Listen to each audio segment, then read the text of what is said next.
Good morning, everyone, and welcome to a Moose Minute project for Alzheimer's.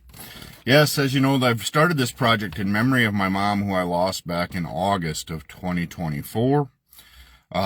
Moving ahead, we did the first annual Marcy Strikes Out Alzheimer's Baker Shootout at the Phoenix Center in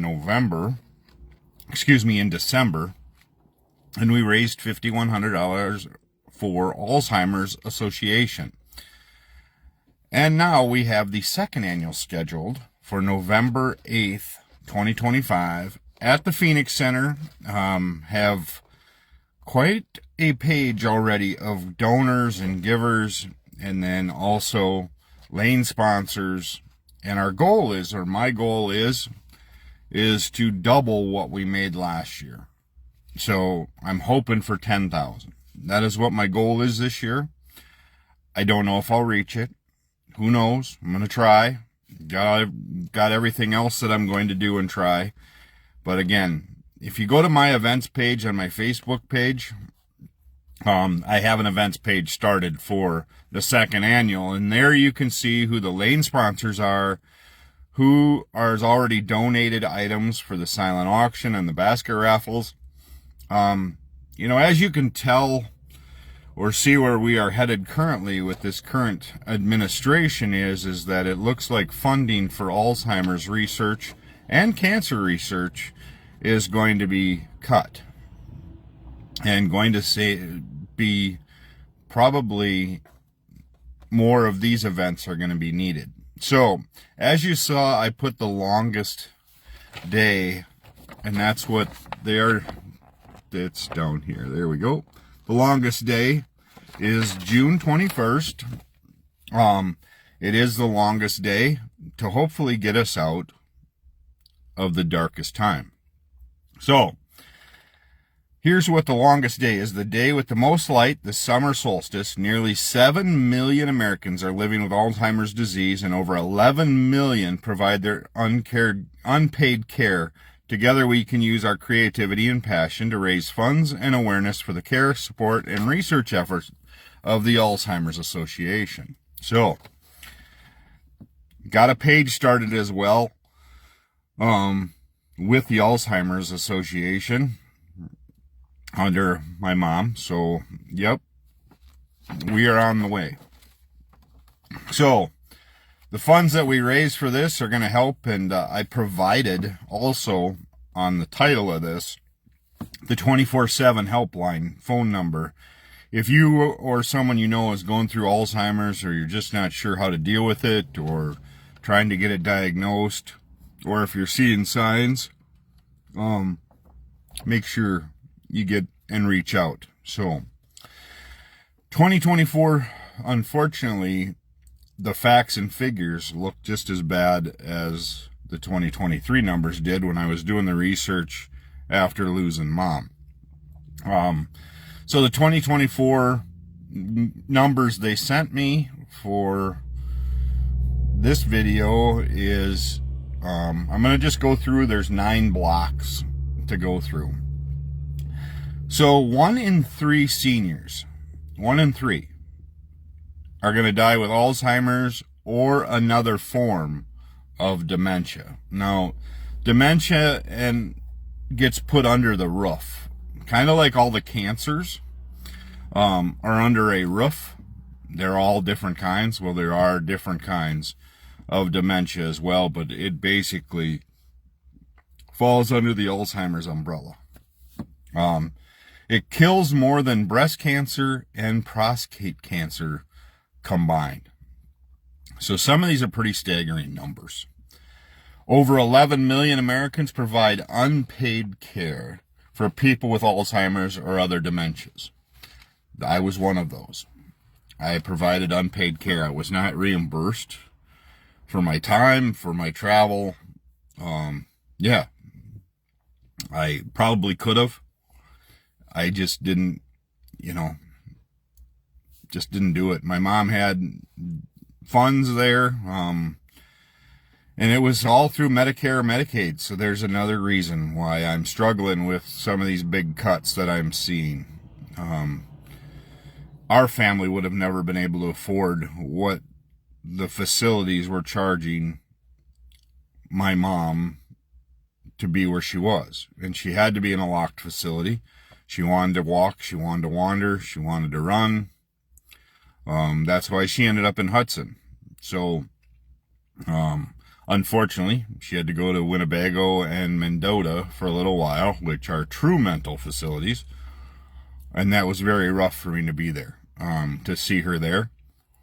So when I had the chance, yes, Hudson's a long ways, but it was better than where any of those options were. So, over 11 million Americans. So between 2000 and 2021, death from heart disease have decreased 2.1%, while deaths from Alzheimer's disease have increased 141%. That is an astronomical number. In 2024, Alzheimer's and other dementias will cost the nation $360 billion. By 2050, so if you think 25 years from now, these costs could rise to nearly $1 trillion. And right now, yes, there's some medicines out there and everything else, but we need funding for all of these researches and for all the researching and trying to find answers and hopefully find a way to help families not have to go through this. So these caregivers that we talked about, of the over 11 million Americans provide unpaid care, these caregivers provided more than 18 billion hours, valued at nearly $347 billion in unpaid care and unpaid hours, such as nursing hours, such as being there for them, such as making them live in, or allowing them to live in their home and do what they can, quit their employment. So it's just an astronomical number of how many people we're going to start seeing. And what amazes me is when I wear my Alzheimer's shirts, my mom's or the one I've gotten from this event, how many people come up to me and talk to me about losing a family member, losing a mom, dad, grandpa, grandma, aunt, uncle.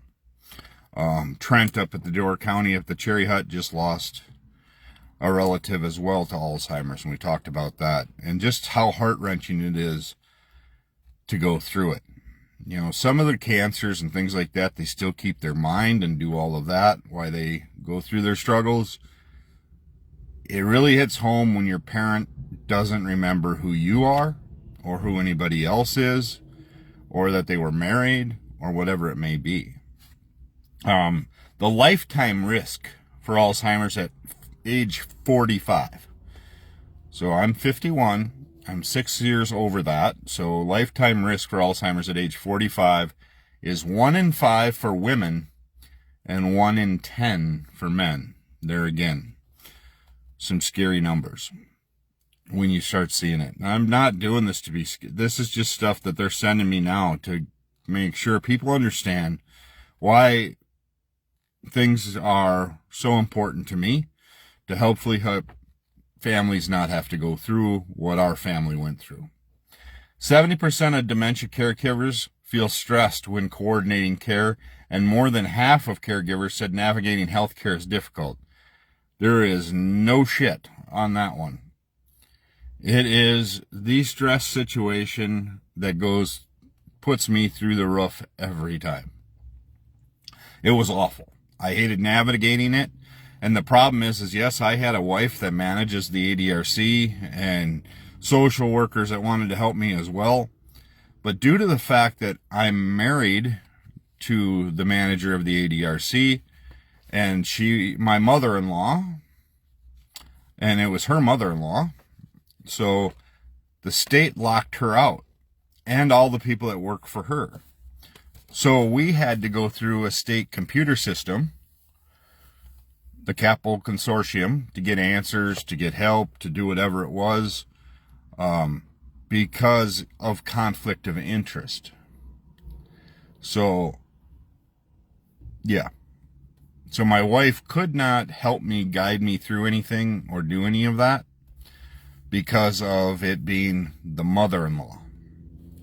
So we were locked out, and my wife is by the books. My wife is strictly by the books when it comes to things, so it truly was a very hard experience for me, very stressful experience for me, making sure financing and finances were all taken care of, and Mom was under her limits, and so she didn't get off her benefits or kicked off her benefits, or so Phil, her husband, didn't get kicked off benefits as well.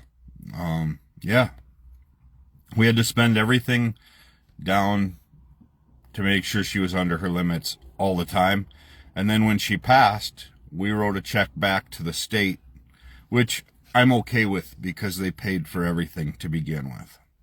I think the facility was, if I remember right, somewhere around the $8,000 a month, which to me, for what they do, I get, but then for what you see in some aspects, I didn't get. But so 3 in 5 dementia caregivers say less stress and more peace of mind are potential benefits of having a care navigator. 56% say it could help them be better caregivers. Yeah, I could have definitely used. And when she finally got on hospice, I had some great help. And hospice at St. Croix was phenomenal. They were phenomenal people. They're still calling me probably about once a month, maybe, touching base, just to see how I'm doing.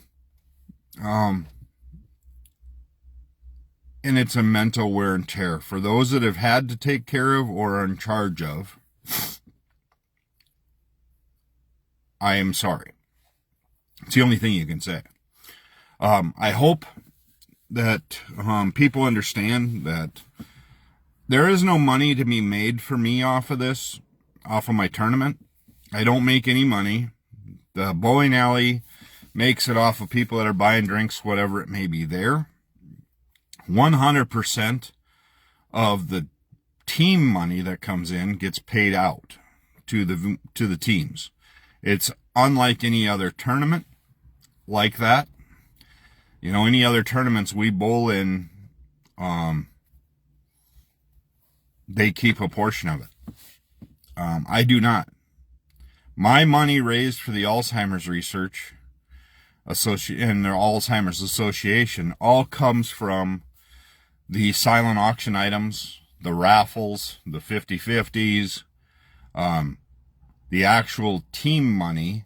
Yes, it's a chunk to bowl in. It's $265 a team, but I pay out $1,000 for the first place team. And I pay down 6 spots. So, yes, you don't always get your money back, and there's a few teams that go home empty-handed, but that's where the money for the raffles and all of that, hopefully you get a good price or a good prize out of it. I have phenomenal prizes coming for November, with a few yet to come. Like I said, I've got already some autographed bowling jerseys. I've got an autographed helmet from Morris Heating and Cooling. Mike Morris and the crew there does a phenomenal job for me. He has gone above and beyond and has blown me away with his donations as far as that goes. All 12 lanes for team sponsors filled up right away. I can't help but thank, Tim at TKO, Ryan Jones at Jones Chevrolet, just Rotocap to Diane Nautigal. I've got 2 pies coming from her. Probably the best cheesecakes around in the whole area, Diane Nautical does. Jacob here at work donates a turn signal kit. So I'm covering this right now as well because, as I just said, the longest day is in progress right now for the Alzheimer's Association, and it is strictly to help people get through the darkness of this disease and to help them navigate through it as well. It was mentally exhausting, physically exhausting, to take care of the things that I needed to take care of. And it helped that I had siblings there to support me. But then I also had, at the final days, Pratt's did what they did, a phenomenal job with Mark and them and the staff there. Phenomenal at Pratt's. They were very comforting. They took everything there. I was truly blessed. Ron Fruit, all of those that were part of my mom's end of times. So that is why my event is so important. But then also why it's so important is the numbers that I just shared with you. To think that 1 in 3 of the seniors, so 1 in 3, are going to die from some sort of Alzheimer's / dementia, is a scary statistic when you look around at how many seniors there are that you know. And you may already know one because you've lost one, like I have. So, with that said, thank you for tuning into the Moose Minute Project. I will update, I've got a few things to update the prize list with on my mom's event as well. So, we'll go from there. But to all of you for tuning in every day to the Moose Minute Project, I appreciate it very much. And I'll be back tomorrow morning with another edition of the Moose Minute Project. And as always, take time to bless somebody's day today. Have a great day.